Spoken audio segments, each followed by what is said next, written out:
मुझे ज्ञान रत्नों का अमृत पिलाते हैं। आज है 29/6/2010।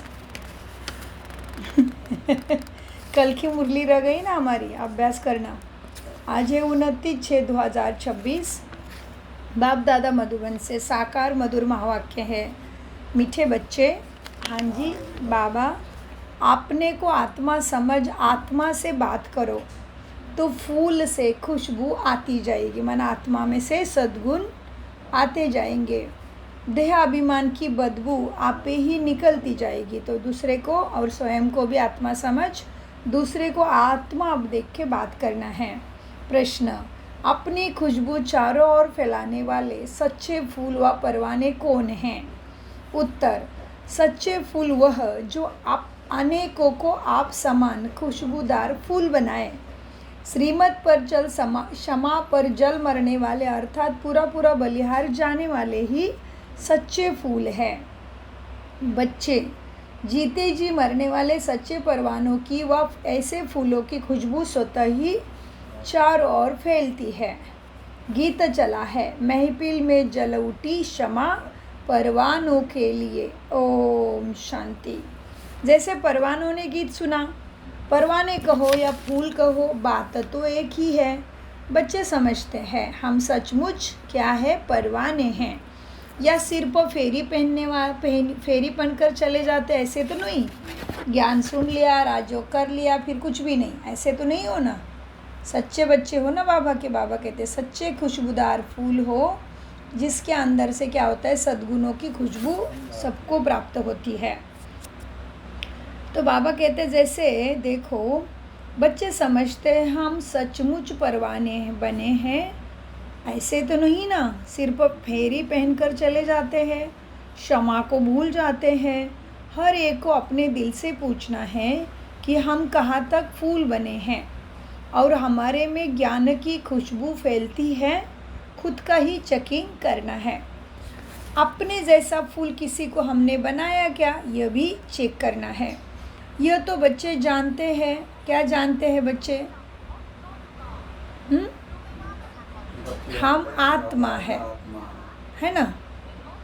तो बाबा कहते हैं अपने जैसा फूल किसी को बनाया क्या, यह भी चेक करना है। यह तो बच्चे जानते हैं कि बाप हमारा कौन है, ज्ञान का सागर है। तो उनकी कितनी खुशबू है। जो अच्छे फूल व परवाने हैं उनकी ज़रूर अच्छी खुशबू आएगी। वह सदैव खुश रहेंगे। औरों को भी आप समान फूल व परवाने बनाएंगे। फूल नहीं तो कली तो बनाएंगे। पूरे परवाने वह है जो जीते जी बाप के बनते हैं। माना माया जीता और मर जीवा बनते हैं। पूरे परवाने वह है जो जीते जी मरते हैं, बलि चढ़ते हैं अथवा ईश्वरीय औलाद बनते हैं। कोई साहूकार किसी गरीब के बच्चे को गोद में लेते हैं तो बच्चों को उस साहूकार की गोद में आने से ही फिर वही माँ बाप याद आते हैं और गरीब की याद भूल जाएगी। जानते हैं कि यही हमारे माता पिता है। तो बाबा कहते हैं बच्चे देखो, किसी गरीब के बच्चों को जब कोई गोद में लेता है तो अपने गरीब माता पिता को भूल देता है वो, और फिर जिसने गोद लिया है उसको ही साहूकार को याद करता है।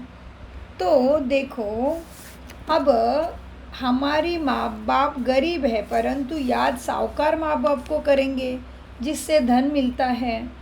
साधु संत आदि है वह साधना करते हैं, किस लिए? मुक्ति धाम में जाएं।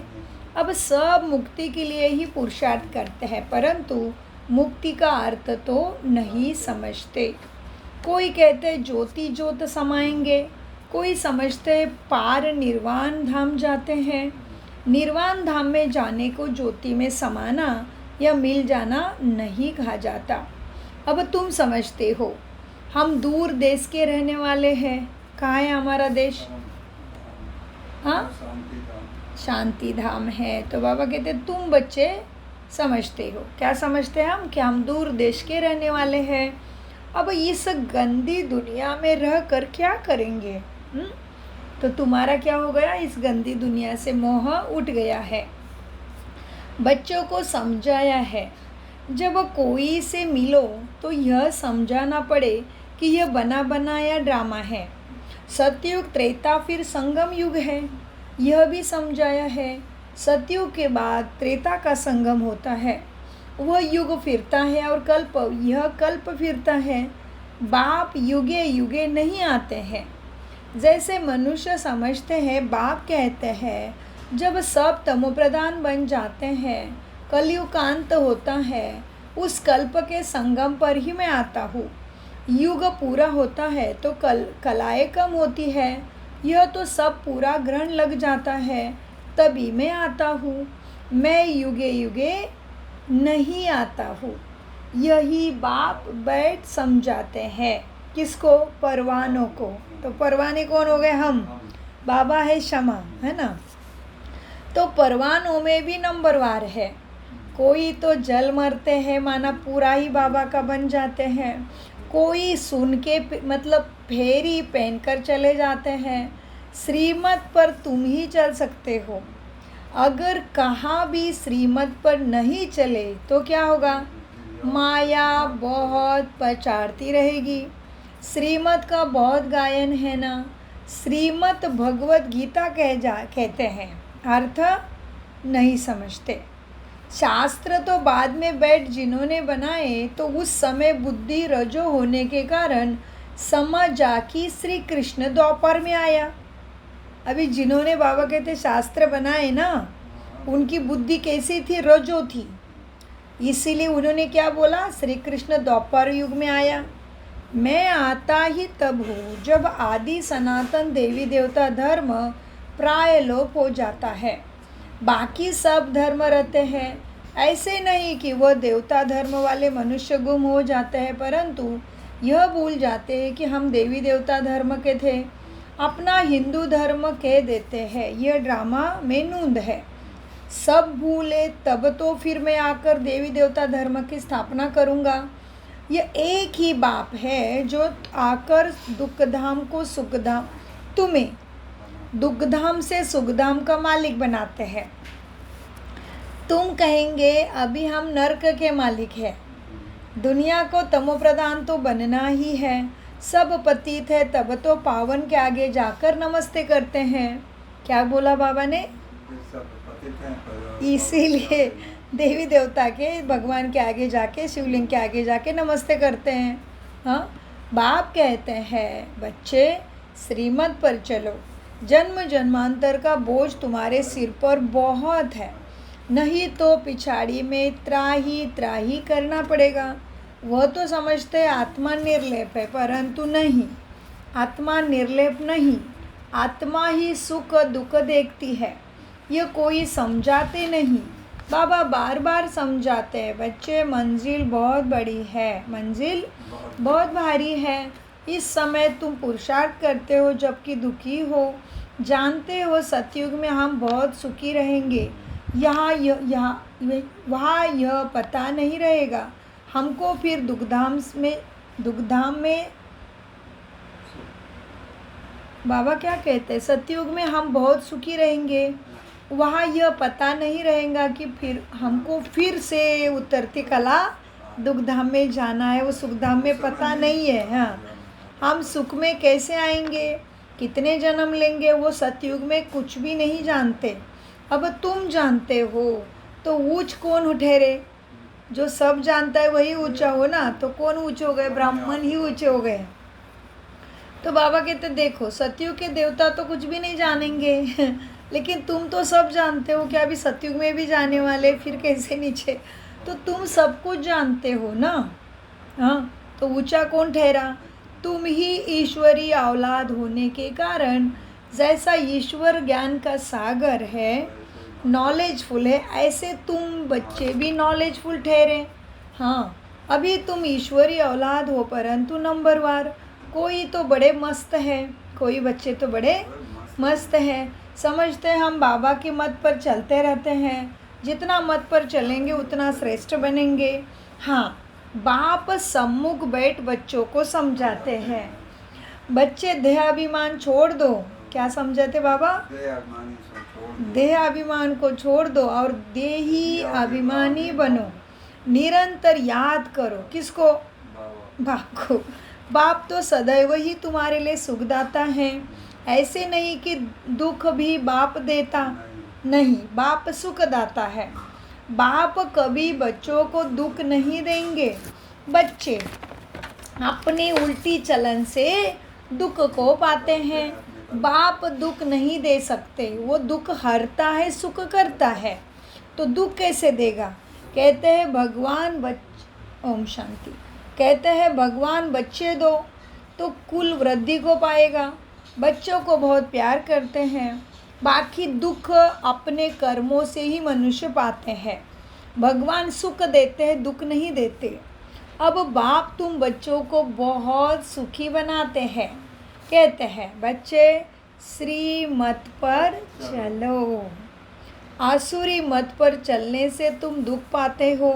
बच्चे बाप अथवा टीचर बड़ों की आज्ञा न मानने से क्या होता है? फिर दुखी होते हैं ना। तो दुखदाई खुद बनते हैं। माया के बन पड़ते हैं तो उल्टा कर्म किया तो दुख आएगा, है ना। ईश्वर की मत अभी ही तुमको मिलती है। ईश्वर मत की रिजल्ट तुम्हें 21 जन्मों तक फिर प्राप्त होती है। फिर क्या होता है? आधा कल्प माया की मत पर चलते हैं। ईश्वर एक ही बार संगम पर आकर मत देते हैं। माया तो आधा कल्प से तुम्हें उल्टा ही मत देती रहती है। कब से माया का मत शुरू हुआ? हाँ जी। तो बाबा क्या कहते हैं? माया की मत पर चलने से तुम ऐसे उल्टे बन पड़े हो, है ना। उल्टे माना क्या करने लगे? क्या हुआ? हमने क्या किया? हाँ जी, नीचे नीचे गिरे। तो बाबा कहते देखो बच्चे, भगवान तो सुख देता है। मनुष्य कहते हैं भगवान सुख दुख देता है। नहीं, दुख नहीं दे सकता। मैं दुख देता तो मुझे क्यों पुकारते? दुख देने वाले को कोई याद करेगा क्या? नहीं करेगा। तो बाबा कहते बच्चे माया तुम्हें दुखी बनाती है, उल्टा कर्म कराती है। बाप जो देता है वो तुम्हारे साथ 21 जन्म चलता है। हाँ, ईश्वरी मत की रिजल्ट 21 जन्म तुम्हारे साथ चलती है। फिर आधा कल्प माया की मत पर चलते हो। ईश्वर एक बार संगम पर आकर मत देते हैं। माया तो आधा कल्प से तुम्हें मत ही देती रहती है। तो बाप एक ही बार मत देते हैं, उससे तुम 2500 साल का अखंड सुख पाते हो। माया की मत पर चलते हैं तो क्या हो गया? 100% दुर्भाग्यशाली बन पड़ते हैं। जो अच्छे अच्छे फूल है ना, वह उसी खुशी में सदैव मस्त रहेंगे कि भगवान हमें पढ़ा रहा है। तो नंबरवार तो बच्चे होते हैं ना, यहाँ भी नंबरवार ही समझते हैं। परवाने कोई तो बाप के बने श्रीमत पर चल पड़ते हैं। गरीब ही क्या कहते बाबा? मेरा गरीब बच्चा ही अपना पोता मेल बाप को लिखता है। बाबा मैं इतना याद करता हूँ, इस समय भूल गया, ये ऐसा हुआ। तो गरीब बच्चे बाप को अपना पोता मेल लिखते हैं। हाँ, साहूकारों को डर लगता है कि यह हमारे पैसे ना लेवे। साहूकारों के लिए बड़ा मुश्किल है भगवान के ऊपर बलि चढ़ना। बाप कहते हैं बच्चे मैं गरीब निवाज हूँ, क्योंकि साहूकारों को लगता है इधर ही उनका स्वर्ग है। दान भी हमेशा गरीबों को ही दिया जाता है ना। तो जो मेरे गरीब बच्चे हैं मन बुद्धि संस्कारों से, उनका देह में भी धन दौलत में भी ममत्व नहीं है, वही गरीब बच्चों का मैं दाता हूँ। इसलिए कहते हैं दान भी हमेशा गरीबों को देता है। तो बाप कहते हैं मैं गरीब निवाज हूँ, मैं भोला हूँ, जो दिल से सच्चे उसका ही मैं हूँ। हाँ, देखो सुदामा की बात है ना। अब चावल चपटी ले उनको महल दे दिया, इसका अर्थ अभी तुमसे लगता है। तुम हो मेरे गरीब बच्चे। समझो कोई के पास 25-50 रुपए है, उनमें से भी उसने 20-25 पैसे देता है, तो क्या हो गया, साहूकारों का 50,000 एक तरफ और मेरे गरीब बच्चों का 20 रुपये 20 पैसा एक तरफ हो गया, क्योंकि उसके पास कम है उसमें से भी देता है और इसके पास तो लाखों करोड़ है उसमें से वो साहूकार 50,000 देता है। तो मेरे गरीब बच्चों के 20-25 पैसे और साहूकारों का 50,000 दे तो इक्वल हो जाता है। इसलिए गरीब निवास बाप को गाया जाता है। साहूकार लोग भी कहते हैं हमको फुर्सत नहीं मिलती पढ़ने के लिए, क्योंकि भगवान के ऊपर पूरा निश्चय नहीं बैठा है। तुम हो गरीब क्योंकि तुमने निश्चय किया कि बाप हमें सदगति के लिए पढ़ा रहा है। गरीबों को दान मिलने से खुशी होती है ना। बाबा ने समझाया है, यहाँ के गरीब वहाँ सतयुग में कौन बनेंगे, मालिक विश्व के साहूकार बन जाते हैं और यहाँ के साहूकार वहाँ गरीब बन जाते हैं। कोई कहते हैं हम यज्ञ का ख्याल रखें व कुटुंब का ख्याल रखें। बाबा कहते हैं बच्चे तुम अपने कुटुंब की बहुत अच्छी संभाल करो। अच्छा है जो तुम इस समय गरीब हो, साहूकार होते तो बाप से पूरा वर्षा नहीं ले सकते, तुम्हें इधर के ही धन दौलत का ही नशा रहता। सन्यासी ऐसे नहीं कहेंगे, वह तो पैसे लेकर अपनी जहांगीरी बनाते हैं। शिव बाबा थोड़ी ही जहांगीरी बनाएगा। कोई सन्यासी कहता है मैं तुम्हें सदगति देता हूँ या जन्मों जन्मों का सुख देता हूँ, नहीं। सन्यासी तो शिष्यों से दूसरे से सबसे पैसे लेके अपनी जहांगीरी बनाते हैं। शिव बाबा केवल देता है, लेता कुछ भी नहीं। देखो ये मकान आदि जब बनते वो तुम बच्चों के लिए बनते, तुम बच्चे आएंगे तो रहेंगे अपने मकान, ये इधर के मकान में बाप के पास मिलने आओगे अपने घर से मधुबन, तो ये मकान जो बाप बनाते तुम बच्चों के लिए। यह किसी की जहांगीरी नहीं है, यह तो टेम्पररी है, क्योंकि अंत समय में बच्चों को यहाँ आकर रहना है। दुनिया में जब आदम मचेगा कहाँ रहोगे, बाप के पास ही रहना पड़ेगा ना। हमारा यादगार भी यहाँ है। क्या कहते शास्त्रों में, लड़ाई लगी, कौरव मरे, यादव भी मरे और पांडव कहाँ गए, पहाड़ पे जाके गल मरे। मतलब तुम यहाँ आके रहोगे मधुबन में, तो बच्चों के लिए घर बनते हैं तो पिछाड़ी में यहाँ आकर विश्राम लेंगे, बाप के पास भागेंगे। वह जो योग युक्त होंगे उनको टच होगा कि मधुबन चले, उन्हों को मदद भी बाप की मिलेगी, जो बाप के ऊपर पूरे निश्चय करके बाप के श्रीमत पर चल के याद की यात्रा में रखते हैं खुद को, वही बाप का इशारा समझेंगे तो बाप की बहुत मदद मिलती है। पिछाड़ी में यहाँ आकर विश्राम लेंगे, बाप के पास भोगेंगे, बाप के पास भागेंगे, वही जो योग युक्त होंगे उनको बाप की मदद भी मिलेगी। बाप की बहुत मदद मिलती है बच्चों को।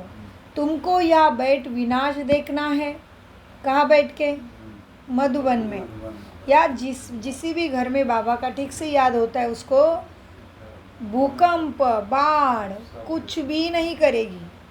जहाँ पे ठीक से श्रीमत की पालना है वो सारे घर दुनिया में भी सुरक्षित रहेंगे। तो बाबा कहते तुमको यहाँ बैठ विनाश देखना है। जैसे शुरू में बाबा ने तुम बच्चों को बहलाया है ना, फिर पिछाड़ी में भी बहलाना शुरू करेंगे, बहुत प्यार करेंगे। जो योग युक्त है उसको भगवान प्यार करेंगे। जैसे वैकुंठ में बैठे हो, बहुत नज़दीक होते जाएंगे सतयुग के, स्वर्ग के। यह तो समझते हैं कि हम यात्रा पर है। कौन सी याद की, थोड़े समय के बाद विनाश होगा, तुम बहुत खुश हो जाएंगे। क्योंकि ये पुरानी दुनिया कलयुग दुख की दुनिया खत्म, सुख की दुनिया आएंगे तो देख के तुम बहुत खुश हो जाएंगे। बस हम जाकर सतयुग में राजकुमार प्रिंस बनेंगे। किस्म किस्म के फूल तो होते हैं ना बगीचे में, तो तुम भी वहाँ जाके किस्म किस्म के राजकुमार राजकुमारी बनेंगे। हर एक बच्चों को समझाना चाहिए, क्या हर एक बच्चों को समझना चाहिए कि मैं कितनी ज्ञान की खुशबू दे रहा हूँ, मेरे में कितने दैवी गुण आए हैं। किसी को ज्ञान और योग की शिक्षा देता हूँ, जो करते हैं वो अंदर प्रफुल्लित रहते हैं। बाबा जान जाते हैं कि यह किस अवस्था में रहता है बच्चा, इनकी अवस्था कहाँ तक गैलप करेगी। बाप समझते हैं गैलप उनकी करेंगे, क्या कहते बाबा, गैलप उनकी करेगी अवस्था जो परवाना बाप का बन चुका होगा। बाप समझाते हैं बच्चे, माया के तूफान तो बहुत आएंगे, क्योंकि ये दुनिया ही माया की है, रावण की है। अब उनसे अपने को तुम्हें योग बल से बचाना है। अभी ये राजयोग परमपिता परमात्मा आकर तुम्हें सिखलाते हैं। परमात्मा आकर आत्माओं को ही समझाते हैं। परमात्मा क्या कर रही है, आत्माओं को समझाते हैं। परमात्मा आत्मा को ही ज्ञान देते हैं। क्या पहला क्या ज्ञान दिया, मैं आत्मा अपने इस ब्रदर आत्मा को समझाता हूँ। बाबा भी कहते खुद को आत्मा, और हमें भी दूसरे को समझाते टाइम यही देखना है कि मैं आत्मा आत्मा भाई को समझा रहा हूँ। तो मैं आत्मा को ज्ञान देता हूँ, मैं आत्मा अपने आत्मा भाइयों को समझाती हूँ। इसी भाव से ज्ञान देना है। जैसे परमात्मा बाप हम आत्मा बच्चों को समझाते हैं, परमात्मा अपने बच्चों से बात करता है, बाबा हमको सिखाते हैं, फिर इन आत्मा को समझाता हूँ। बाबा क्या कहते हैं, मैं शरीर नहीं देखता, क्या देखता हूँ, केवल आत्मा दिखता है उसको। बाबा हमको सिखलाते हैं, हम फिर सभी आत्माओं को समझाता हूँ। ये भी कह रहा है बाबा हमको सिखलाते, फिर मैं इन आत्माओं को समझाता हूँ। परंतु यह आत्मापन का निश्चय न होने से अपने को मनुष्य समझ लेते हैं। मनुष्य को ही समझाते तो बुद्धि में बैठेगा नहीं। जब तक आत्मा देख के नहीं समझाओगे समझेगा नहीं। देखो मैं परमात्मा, क्या कहते बाबा, मैं परमात्मा तुम आत्मा से बात करता हूँ, तुम आत्माओं को सुनाता हूँ। तुम भी ऐसे देही अभिमानी होकर किसको सुनाएंगे तो झट तीर लग जाएगा। अगर खुद ही देही अभिमानी नहीं रहते हो तो धारणा औरों को भी नहीं करा सकते हो। यह बहुत ऊंची मंजिल है, ये साधारण सत्संग नहीं है। क्यों ऊंची मंजिल है, ये बहुत ऊंची मंजिल क्यों है इस पढ़ाई की, क्या चिंतन है आपका, ये ऊंची मंजिल क्यों। हाँ, ये पढ़ाई, इस पढ़ाई में ध्यान देना, इसको याद रखना, अपने अंदर ही अंदर इसको घोटना, इसका मंथन करना, अपने मन बुद्धि के संस्कारों को परिवर्तन करना, ये बहुत ऊंची मंजिल है। क्यों क्यों ऊंची मंजिल है, क्या प्राप्ति इसमें,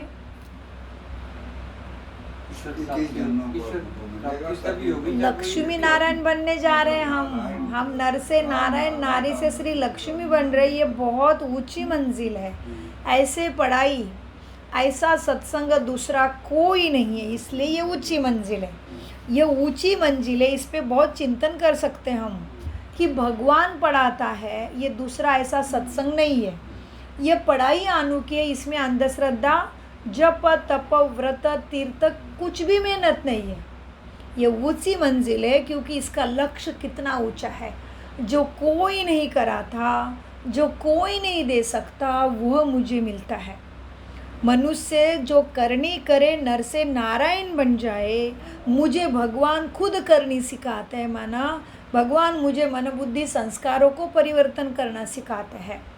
भगवान मुझे सत गति सत बुद्धि देते हैं कि सत बुद्धि माना मैं आत्मा हूँ, तो मेरे गुण कैसे होने चाहिए, मेरे अंदर क्या किचड़ा आया है, वो किचड़ा कैसे निकालूं, कौन सा किचड़ा मुझे कब कब किस तरह से डिस्टर्ब कर रहा है, कि मेरे दृष्टि में विकार आ रहे हैं क्या मेरे संकल्प में विकार आ रहे हैं क्या मेरे बोल में कर्मों में विकार है क्या मैंने काम क्रोध लोभ मोह अहंकारों को कितना जीत लिया है, क्या मेरे दृष्टि में शांति सुख शक्ति प्रेम आनंद पवित्रता आ गई है क्या, कि मेरे विचारों में सद्गुणों के हिसाब से मेरे विचार चलते हैं क्या। क्या मेरी वाणी और सोच सात्मा के 7 गुण और अष्ट शक्तियों के अनुसार चलते हैं क्या? ये सारी बातें इसमें आ जाती है। इसीलिए ये पढ़ाई क्या है, ऊंची मंजिल वाली है। तो बाबा ने क्या बोला, देखो बच्चे, देही अभिमानी नहीं रह सकते हो तो ज्ञान की धारणा भी नहीं कर सकते। यह बड़ी ऊंची मंजिल है। यह पढ़ाई से प्राप्ति क्या है, बड़ी ऊंची मंजिल है। बुद्धि में यह रहना चाहिए कि हम इस ऑर्गन से सुनते हैं। क्या बुद्धि में रहना चाहिए, मैं इस शरीर के द्वारा सुनता हूँ, मैं ये शरीर नहीं हूँ, मैं तो शरीर को चलाने वाली दिव्य शक्ति देवता आत्मा हूँ। यह शरीर को नाम है, यह शरीर की जिम्मेदारी है, शरीर के साथ सारे संबंध कर्तव्य कर्म जुड़े, लेकिन मैं शरीर नहीं हूँ। मैं कौन हूँ, दिव्य देवता आत्मा हूँ, जिसको परमात्मा ने इतने भीड़ में से, कोठों में कोई में से कोई मुझे चुना है, और वो सोचता है इसको मैं देवपद दे दूँ, ये लायक है, इसलिए वो मुझे पढ़ाता है। इतनी भीड़ है इंडियन की, यहाँ पे टोटल 500-600 इंडियन है, इसमें से 1 या 2 ही इधर पहुँचेंगे। क्यों? क्योंकि ये साधारण सत्संग नहीं है। सारी मनुष्य आत्माएं देवता नहीं बन सकती, इसलिए कोठों से कोई में से कोई यहाँ बैठेगा। ठीक है, तो ये बड़ी ऊंची मंजिल है। बुद्धि में ये रहना चाहिए कि हम इन ऑर्गन से सुनते हैं। मेरा बाप कहता है, कहाँ बैठा है बाप,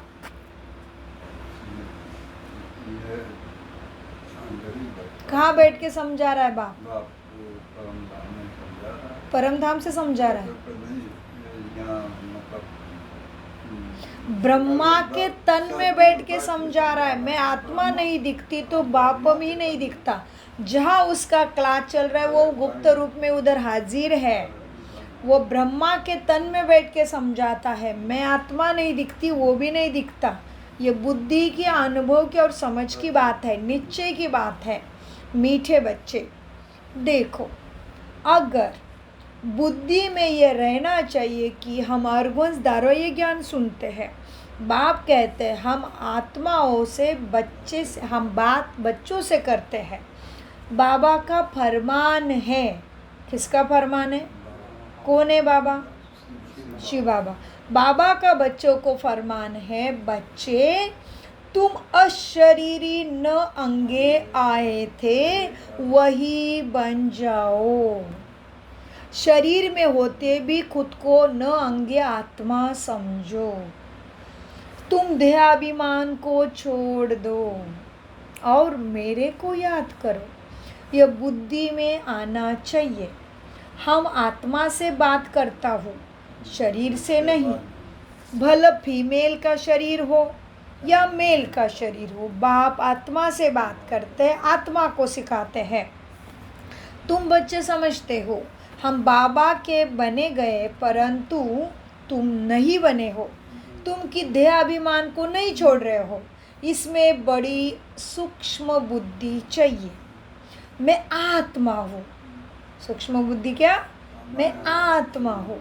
मैं इनकी आत्मा को समझाता हूँ। ये हमारा आत्मा भाई है। इनको मुझे सद्गति का रास्ता बताना है। ये सेवा भाव अंदर में चलना चाहिए। आत्मा ही समझ रही है, ऐसे समझो, तब आत्मा को तीर लग जाएगा। देह को देखकर सुनाते हो तो आत्मा सुनती नहीं। पहले यह वार्निंग दो कि मैं आत्मा बात करता हूँ। क्या वार्निंग दो, आत्मा ही बात करता हूँ, आत्मा बन के बैठो। पहले ये वार्निंग दो कि मैं आत्मा से बात करता हूँ। आत्मा को ना तो मेल होती है, आत्मा ना ही फीमेल होती है। आत्मा तो आत्मा है। जैसे शरीर को धारण करती वो ना फीमेल मेल बनती, लेकिन आत्मा तो आत्मा ही है। आत्मा ना ही फीमेल है ना ही मेल है। आत्मा तो न्यारी है। मेल फीमेल शरीर से नाम पड़ता है। जैसे ब्रह्मा सरस्वती को मेल फीमेल कहेंगे, शिव बाबा को ना ही मेल कहेंगे ना ही फीमेल कहेंगे। तो बाप आत्मा को समझाते हैं। बार बार बाबा ने आज बोला मुरली में आत्मा को समझाता हूँ, आत्मा को समझाता हूँ, आत्मा को समझाता हूँ। तुम भी आत्मा समझ के पढ़ो, समझो, सुनो, चलो। श्रीमत को न शिव बाबा को ना मेल कहेंगे ना फीमेल कहेंगे, तो बाप आत्मा को समझाते हैं बच्चे ये बड़ी मंजिल है, पॉइंट्स बड़ी कड़ी है, याद करना है। आत्मा को इंजेक्शन बाप ज्ञान का लगाता है, तब देहाभिमान टूटता है, नहीं तो खुशबू सद्गुणों की आएगी नहीं। नहीं तो खुशबू सद्गुणों की आत्मा में नहीं है तो ताकत भी नहीं रहेगी। बात बहुत छोटी है, हम आत्मा से बात कर रहे हैं। बाप कहते हैं बच्चे तुमको वापस भी जाना है, कहाँ? परमधाम। इसीलिए अभी आत्मा अभिमानी माना देही अभिमानी बनो। बाप समझाते हैं मन मना भव ही मंत्र है, तुम ऑटोमेटिकली मध्याजी भव आ जाता है। तुम मन मना भव को धारण करो तो ऑटोमेटिकली विष्णुपुरी में जाएंगे। मन मना भव फिर ऑटोमेटिकली मध्याजी भव आ जाता है। अभी बड़ी सूक्ष्म बुद्धि तुम बच्चों को मिल जाती है ना? कैसी बुद्धि मिली? सूक्ष्म, क्योंकि आत्मा सूक्ष्म है ना। तो सवेरे में उठ विचार सागर मंथन करना अच्छा है। सवेरे मारा अमृत वेला 4 बजे सवेरे में बैठ विचार सागर मंथन करना अच्छा है। दिन में तो सर्विस करनी है, क्योंकि तुम कर्म योगी हो, कर्म छोड़ना नहीं है। जिम्मेदारी कर्तव्य कर्म छोड़ना नहीं है। देखो लिखा भी हुआ है ना, क्या लिखा है? नींद को जीतने वाले बनो, ब्रह्म मुहूर्त में अमृत वेले बाप को याद करो, रात को जग कर कमाई करो। दिन में तो माया का बड़ा बेखाड़ा होता है, दिन में तो माया का बड़ा बेखेरा है। दिन में तो तुम्हें काम धंधा जिम्मेदारी है, अमृत वेले तो कोई जिम्मेदारी काम नहीं है। तो अच्छे से बाप को याद कर सकते हो, बात कर सकते हो, बुद्धि से कोई टचिंग ले सकते हो। इसलिए कल भी बाबा ने बोला सर्विस करना है तो अमृत वेले बाबा से बातचीत करके अच्छी टचिंग ले लो। तो बाबा कहते दिन में तो माया का बड़ा बेखेरा है, अमृत वेले वायुमंडल बड़ा अच्छा है। बाबा तो यह तो लिखते नहीं हैं कि फलाने टाइम पर उठकर विचार सागर मंथन करते हैं। याद की बड़ी मेहनत है, विश्व के तुम मालिक बनते हो, यहाँ तो हद के मालिक हो। पानी की भाई हद कर दी है, पानी पर भी हद कर दी, जमीन पे भी यह हदें लगा दी। लगा दी कि नहीं लगा दी? बताओ, लगा दी ना। हाँ, पाकिस्तान को पानी देता है भारत, फिर हमें चाइना को देता है, नहीं तो चाइना घुसने की कोशिश करता है। तो यहाँ पे क्या कर दिया मनुष्य ने? पानी की भी हद पर हद। अब देखो पानी की हद पर भी कितना झगड़ा चलता है, दुश्मनी लगी पड़ी है। आपस में एक दो को ब्रदर समझते नहीं हैं, गाते तो है, क्या गाते हैं? हिंदू मुस्लिम सिख ईसाई, लेकिन समझते नहीं है। आपस में एक दो को ब्रदर समझते नहीं है, सिर्फ ऐसे ही कह देते हैं कि हम सब एक है। एक तो हो ना सके, अनेक आत्माएं हैं, सबका अपना अपना पाठ है। तुम यहाँ बैठे हो, कल्प पहले भी तुम बैठ के पढ़ रहे थे, कल्प पहले भी तुम बैठे होंगे। हाँ, पत्ता हिला ड्रामा अनुसार, ऐसे नहीं कि पत्ते पत्ते को परमात्मा हिलाता है, नहीं, प्रकृति का हर कार्य अपने हिसाब से चलता है। हाँ, ऐसे ऐसे बातें समझकर फिर समझाओ कि परमात्मा का कार्य कैसा चलता है। हर एक समझ सकते हैं कि हम परवाना बने हैं, माना हम बाप के पास आए हैं, हम बाबा की मत पर चलते रहते हैं, फालतू बातों तो नहीं करते हैं। का अपना पैसा पाप की तरफ तो हम नहीं लगाते हैं, इसका भी विचार करना है। अच्छा, मीठे मीठे सिक्की लदे बच्चों प्रति माता पिता बाप दादा का याद प्यार और गुड मॉर्निंग। रूहानी बाप की रूहानी बच्चों को नमस्ते। हम रूहानी बच्चों की रूहानी बाप दादा को याद प्यार गुड मॉर्निंग नमस्ते प्यारे बाबा नमस्ते। हम है सतबुद्धि से आत्मा अभिमानी स्थिति से सच्ची गीता ज्ञान को समझते धारण करते और कराते। धारणा स्वयं को आत्मा समझ, आत्मा से बात करनी है। देही अभिमानी बनकर ही सुनने और सुनाने की धारणा अच्छी करनी है। देही अभिमानी बनकर सुनाते हो, सुनाने से ही धारणा भी अच्छी होगी। तुम्हें नींद को जीतने वाला भी बनना है। रात को जगकर मना अमृत वेले कमाई भी करनी है। किसकी कमाई? बाबा के याद से सद्गुणों की पुण्य की कमाई करनी है। विचार सागर मंथन ज्ञान का करना है। किसी भी फालतू बातों में अपना समय नहीं गंवाना है।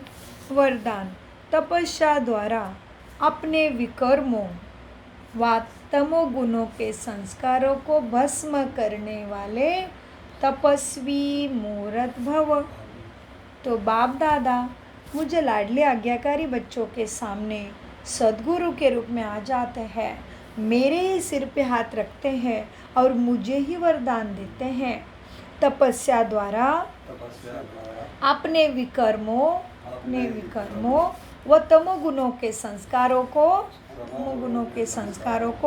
भस्म करने वाले तपस्वी मूर्त भव। जी, वरदान का विस्तार है। जैसे ईश्वरीय पालना का कर्तव्य चल रहा है ना, ऐसे लास्ट में तपस्या द्वारा अपने पाप कर्मों का माना विकर्मों का और हर आत्मा के तमोगुणी संस्कार व प्रकृति के तमोगुण को भस्म करने का कर्तव्य चलना है। इसके लिए सदा एक रस स्थिति के आसन पर स्थित हो अपने तपस्वी रूप को प्रत्यक्ष करो। आपकी हर कर्म इंद्रिय से, क्या कहते बाबा? आपकी हर कर्म इंद्रियों से देह अभिमान का त्याग और आत्मा अभिमानी बनने की तपस्या प्रत्यक्ष रूप में अभी दिखाई दे। स्लोगन संस्कारों की टक्कर से बचने के लिए बालक और मालिकपन का बैलेंस रखो। किसके साथ भी दिन में या मन में कोई भी व्यवहार, कोई भी बात, कोई भी परिस्थिति मुझे डिस्टर्ब करती है तो बाबा ने क्या युक्ति बताई? संस्कारों के टक्कर से बचने के लिए बालक माना मैं बाप का बालक हूँ, तो जो भी हो रहा है बाबा जिम्मेदार है।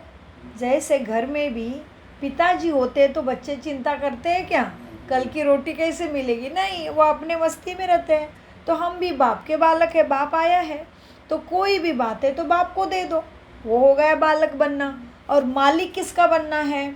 मैं देह नहीं हूँ, मैं आत्मा हूँ। तो मालिक मैं किसका हूँ? सद्गुणों का मालिक हूँ, शक्तियों का मालिक हूँ। तो मुझे वो चलाना आना चाहिए, इसके लिए मालिक बनना है। फिर दुर्गुणों को निकालने के लिए मालिक बनना है ना? तो ठीक है ना?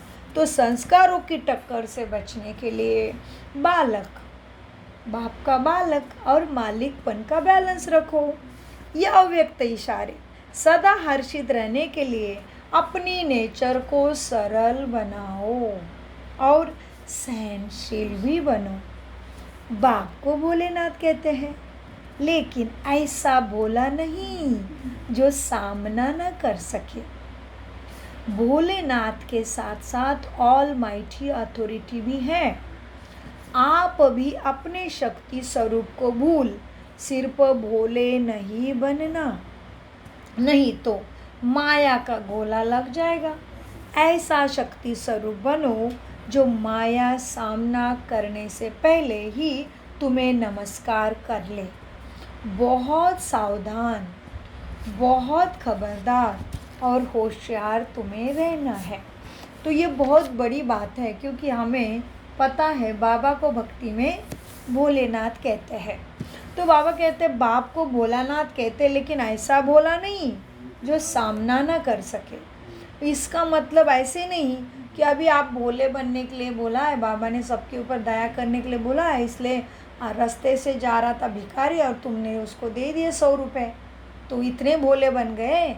उसने तो झूठा भिखारी का रूप लिया था, आगे जाके उससे 100 रुपये से चूड़ी खरीदी और उसका किसी का खून कर दिया। तो तुम्हारे भोलेपन का क्या हुआ? तुमने थोड़ी ना पहचाना उस भिखारी को। तो दान किधर करना है, किसके ऊपर दया करना है, इसमें भी बहुत श्रीमत से काम लेना है। कुछ भी डालना है तो भंडारे में डाल दो, बाप के हवाले कर दो, बात खत्म। तुम छूट गए, बुरे कर्मों से ही छूट गए। उसके भंडारे में डाला, वो क्या हो गया? तुम्हारे लिए बंद गया। तुम्हें 100 का उसको 1000 गुना देना पड़ेगा, लेकिन किसी के दूसरे के हवाले कर दिया तो बुरे कर्मों में चला गया। वो कैसा मनुष्य क्या है कुछ भी नहीं पता, तो बेकार में ही आता। अच्छे जेब में पैसे थे अच्छे खासे, वो पाप कर्मों में लगा दे बिना सोचे समझे। जैसे आजकल के बुआ बड़जी बन, कितने पंडित बन के बैठे हैं। अभी तो कितनी गंदी गंदी बातें बाहर आ रही, कलयुग का अंतिम है ना। कितने बुआ बड़जी की कितनी काम वासना की बातें आ रही, बाबा बाबा, सुनने की भी ताकत नहीं। मतलब सोच भी नहीं पा रही कि ऐसा भी कोई करता है क्या। पैसा कमाने के लिए बड़े आगे में साधु संत भड़जी बुआ बने और पीछे में काम वासना। मतलब वो स्त्रिया कोई जा रहा है कि मुझे बच्चा चाहिए, तो उसके साथ ही काम वासना, इतना बड़ा पाप। और हम ऐसे के आगे दान करेंगे तो क्या करा हमने? पाप में डाले ना अपने धन को, इससे अच्छा इधर डाल के सफल करो। इसलिए बाबा कहते बच्चे बुद्धिवानी बनो। कैसे? तन मन धन को बाप के हवाले कर दो, बाप जिम्मेदार है। तो इस तरह से बाबा ने आज अव्यक्त इशारों में भी बड़ा हम तो कई साधु संतों को साधु संत श्रापित देने का ही रहा नहीं है। शापित क्या? वो क्या कर रहे पर्दे के पीछे? देखा ना कैसे गंदे काम निकल रहे हैं। श्रापित हैं, बोलते हैं कि ये हमें भाई जी शराब तो बहुत